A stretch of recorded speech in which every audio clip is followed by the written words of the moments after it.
চাটখিলি শাহপুর ইউনিয়নের শিবরামপুর মাইনুদ্দিন পাটোয়ারি বাড়ির সিরাজ মোল্লা তার বড় ছেলে মাহবুব আলমকে যৌতুকের মিথ্যা মামলা দিয়ে হয়রানির অভিযোগ উঠেছে।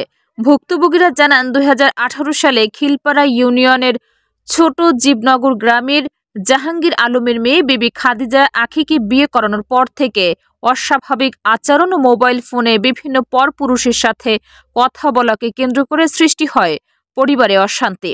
তাকে ডাক দোহাই দিলে অসুস্থ শ্বশুর ও শাশুড়ির সাথে খারাপ ব্যবহার করতে থাকে ছেলে বউ বিবি খাদিজা আখি। আখির স্বামী জিজ্ঞেস করলে সে ক্ষিপ্ত হয়ে মামলা দিয়ে ফাঁসানোর হুমকি দেয়। এর কিছুদিন গেলেই সে ডিভোর্স দিয়ে 1 বছর পর অন্য পুরুষের সাথে বিবাহ বন্ধনে আবদ্ধ হয় এবং ওই সংসার থেকেও 2021 সাবেক শ্বশুর ও স্বামীর নামে আদালতে যৌতুকের মিথ্যা মামলা দায়ের করে। প্যারালাইসিসের রোগী দেখে তার শারীরিক অবস্থা বিবেচনা করে শ্বশুরকে আদালতে জামিন দেন, কিন্তু প্রবাস থাকা স্বামীর বিরুদ্ধে আদালত সাজা ঘোষণা করায় মিথ্যা মামলার থেকে মুক্তি চায় ভুক্তভোগীরা।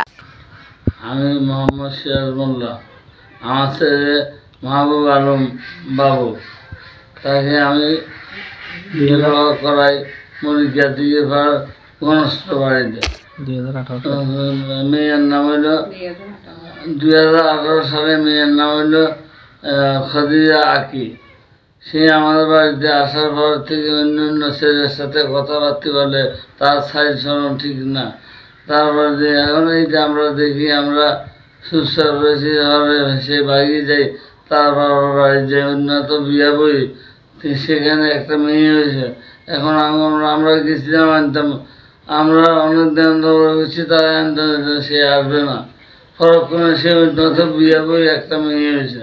এখন সেই মেয়ে স্বামী নিয়ে সংসার করতে আসে, ওই স্বামীর কাছে থাকি, আমাদেরকে অনেক হুমকি মারতে আছে। আমরা এই দাবি চাই, আমরা আমার সরকারের কাছে দাবি চাই, আমার ছেলের মুক্তি দেওয়া হয়, ছেলেদের মুক্তি দেওয়া হয়। একই বাড়ির লোকজন বলছে, মানে বউ শ্বশুর শাশুড়িরে মানতো না, ওনাদের কথাবার্তা শুনতো না। দ্বিতীয়তে অন্যান্য ছেলের সাথে লাইন আছে কিনা এটা শিওর আমি কিন্তু জানি না, কিন্তু শ্বশুর শাশুড়িরও অবাধ্যে চলতো, ওনাদের কথা শুনতো না।